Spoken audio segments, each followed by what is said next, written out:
Halo teman-teman, kembali lagi bersama saya Latifianto. Selamat datang di channel ini, sebuah channel yang akan selalu membahas, menyajikan informasi-informasi terbaru mengenai perkembangan sepak bola Indonesia, utamanya Timnas Indonesia. Jadi segala hal yang berkaitan dengan Timnas Indonesia, mulai dari apa yang terjadi di dalam lapangan maupun yang terjadi di luar lapangan, akan selalu saya sajikan di channel ini.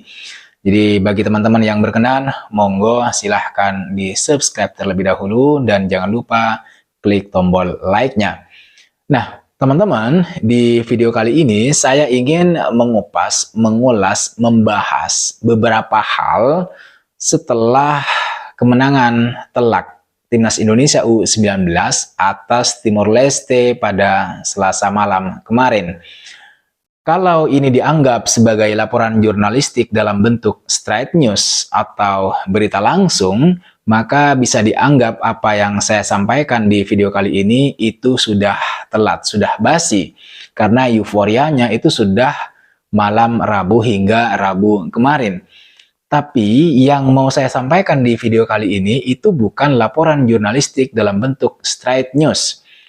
Jadi bukan itu, tetapi adalah ulasan ringan, penyampaian ringan tentang Timnas Indonesia, kabar terbaru dari mereka, utamanya Timnas U19 yang bisa didengarkan, yang bisa ditonton sambil mungkin makan siang, kemudian sambil ngopi, sambil nongkrong, sambil ngobrol dengan teman-teman di sekitar. Jadi ini adalah ulasan ringan, bukan laporan jurnalistik dalam bentuk straight news atau berita langsung yang memang harus disajikan beberapa saat setelah kejadian terjadi atau beberapa saat setelah Timnas Indonesia U19 bermain. Jadi sekali lagi ini adalah ulasan ringan. Teman-teman, ada yang menarik dari kemenangan Timnas Indonesia U19 atas Timor Leste, yaitu apa yang diungkapkan oleh Jens Raven soal asisnya ke Arhan Kaka di depan mulut gawang Timor Leste.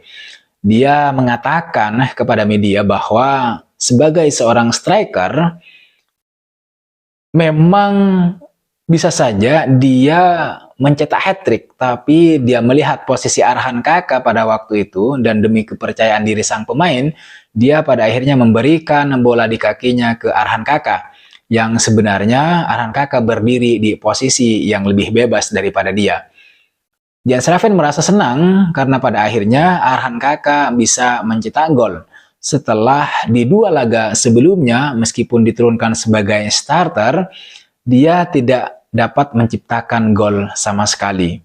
Nah, keputusan Jens Raven untuk membantu Kaka atau Arhan Kaka untuk mencetak gol itu mendapat pujian kemudian dari pelatih Indra Safri. Menurut Indra Safri, sikap tidak egois Raven atau Jens Raven ini menunjukkan kekompakan tim yang sangat kuat.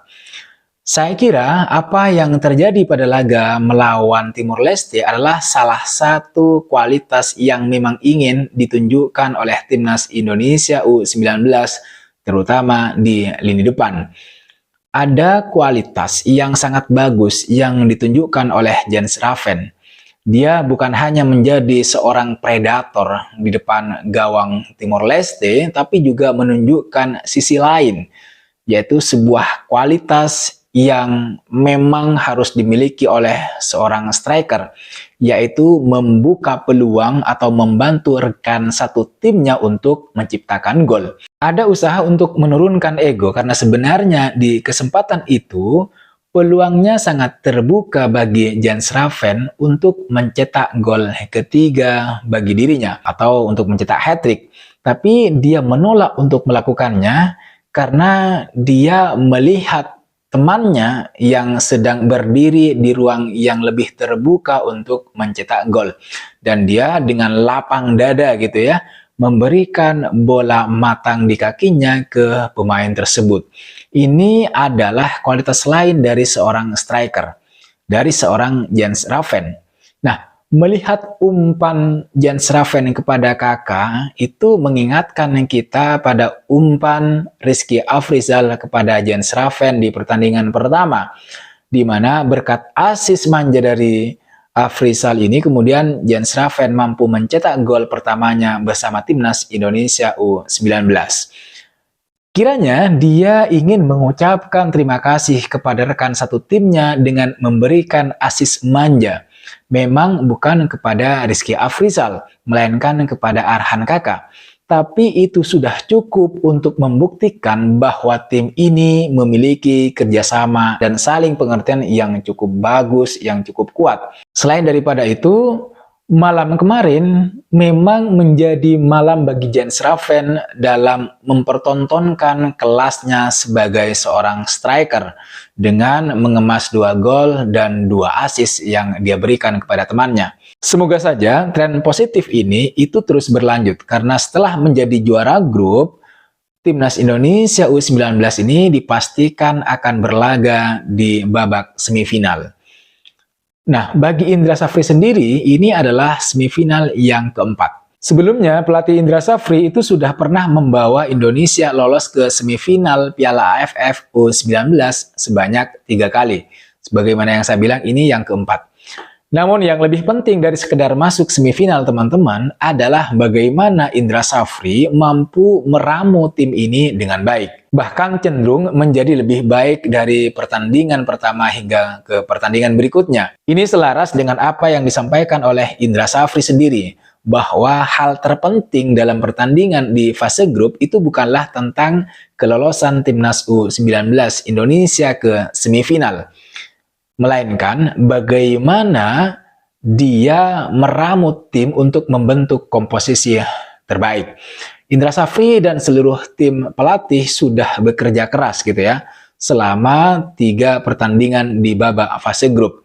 Mereka melakukan evaluasi terhadap kinerja tim di atas lapangan sehingga kemudian ketemulah skuad terbaik untuk kemudian diturunkan pada babak semifinal. Bahkan mungkin skuad terbaik itu juga akan diturunkan pada laga final jika semuanya berjalan lancar di semifinal. Di pertandingan ketiga melawan Timor Leste, kita diperlihatkan dengan permainan Timnas Indonesia yang melakukan banyak kreasi serangan yang tidak hanya bertumpu pada serangan sayap atau lini winger kiri dan kanan gitu ya, melainkan juga berani memainkan bola-bola di area tengah.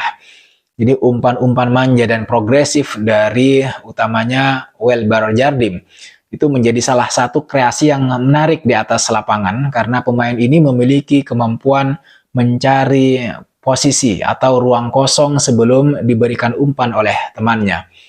Ini adalah kemampuan, menurut saya kemampuan yang sangat baik yang dimiliki oleh pemain Indonesia. Kemudian aliran bolanya juga sangat smooth gitu ya. Menurut penilaian saya cukup bagus juga ketika Welbar Jardim ditaruh di lini tengah sebagai gelandang pertahanan karena di pertandingan sebelumnya terutama di Piala Dunia U17 dia dimainkan sebagai pemain belakang. Dia juga memiliki kemampuan holding the ball yang sangat bagus teman-teman. Umpan-umpan efeknya bisa menghibur penonton. Dan inilah yang menurut saya juga yang menjadi salah satu yang terpenting dari olahraga sepak bola. Yaitu bagaimana olahraga ini memberikan hiburan ya, entertainment kepada penikmat, kepada penonton. Jadi bukan hanya umpan progresif untuk menciptakan gol, tetapi juga bagaimana pertandingan-pertandingan sepak bola itu juga memberikan hiburan, aspek entertainment pada masyarakat. Secara umum, distribusi bola Timnas Indonesia U19 saat melawan Timor Leste itu tidak melulu bertumpu pada sayap sebagaimana yang kita lihat pada pertandingan pertama atau kedua, tapi sudah mulai bermain indah dengan umpan-umpan di wilayah tengah ke depan gitu ya, umpan dari lini tengah lalu kemudian ke depan, apalagi dengan umpan-umpan manja kaki kiri Caviatur yang menurut saya semakin menambah bagus pertunjukan kualitas Timnas Indonesia U19 saat melawan Timor Leste. Ini menurut saya kualitas yang mungkin tersembunyi dan baru keluar. Saya mungkin harus menarik kembali apa yang pernah saya sampaikan soal Timnas Indonesia yang miskin taktik saat melawan Kamboja. Karena buktinya di malam saat melawan Timor Leste, Timnas Indonesia U19 mampu bermain dengan sangat baik, dengan sangat luar biasa, dengan sangat atraktif. Kreasi-kreasi serangannya sangat variatif. Menurut saya inilah pentingnya menurunkan Welber Jardim dan Jens Raven sejak menit awal yang tidak dilakukan oleh Indra Safri saat melawan Filipina dan Kamboja di pertandingan sebelumnya. Dua pemain ini memiliki kualitas di atas rata-rata dan yang terpenting adalah tidak mudah panik.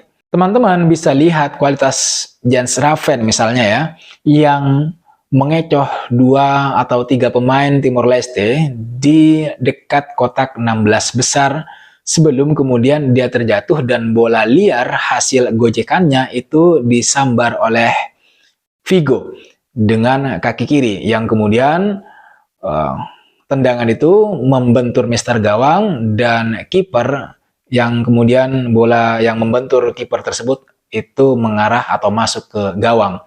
Nah, ini saya kira adalah gol yang sebenarnya prosesnya berawal dari kerja keras Jens Raven yang mengecoh 2-3 pemain di luar kotak 16 besar, lalu kemudian bola liar hasil gocekannya itu disambar oleh kaki kiri Figo.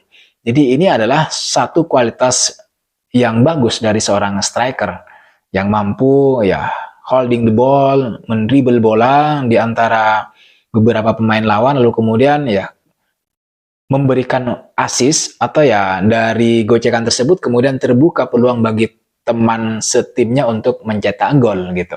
Ini penting. Saya berharap nanti di semifinal entah melawan Malaysia atau melawan Thailand, Indonesia menampilkan performa terbaik dan kreasi-kreasi serangannya harus lebih atraktif lagi, harus lebih variatif lagi.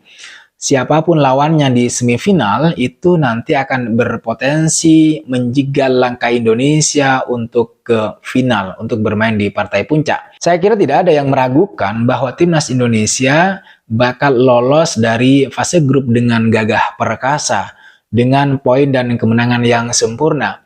Tapi tantangan yang sebenarnya, tantangan yang sesungguhnya itu nanti akan ada di babak semifinal.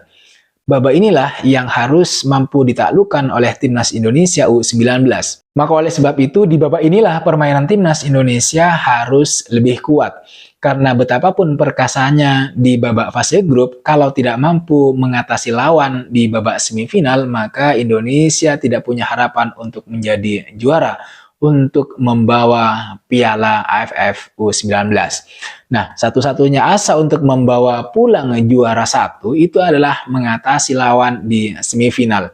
Dan kalau Indonesia bisa tampil dengan tenang, tetap menjalankan permainan sebagaimana game plan yang sudah diterapkan atau direncanakan oleh pelatih, maka ada peluang bagi timnas Indonesia U19 untuk memenangkan pertandingan. Jadi pada dasarnya keberhasilan sebuah tim bukan hanya kerjasama, tetapi bagaimana pemain-pemain di atas lapangan itu mampu menjalankan, menerjemahkan instruksi pelatih yang ada di tepi lapangan. Karena kalau tidak demikian, ya betapapun bagusnya rencana dan taktik yang dimiliki pelatih, kalau tidak mampu diterjemahkan, kalau tidak mampu dieksekusi dengan baik, maka tim tidak akan mencapai kemenangan. Dan itulah yang kemudian kita harapkan dari timnas Indonesia yang akan tampil di babak semifinal. Bagaimana mereka bisa mampu menerjemahkan, mengeksekusi instruksi pelatih di tepi lapangan dengan baik di atas lapangan untuk menghadapi lawan gitu. Saya kira itu teman-teman yang bisa saya bahas di video kali ini. Terima kasih karena teman-teman sudah menonton video ini sampai selesai. Saya ucapkan terima kasih juga buat teman-teman yang sudah subscribe dan memberikan komentar, saran, dan masukannya terhadap video-video yang sudah saya unggah sebelumnya. Jangan lupa like, comment, dan subscribe. I'll see you on the next video.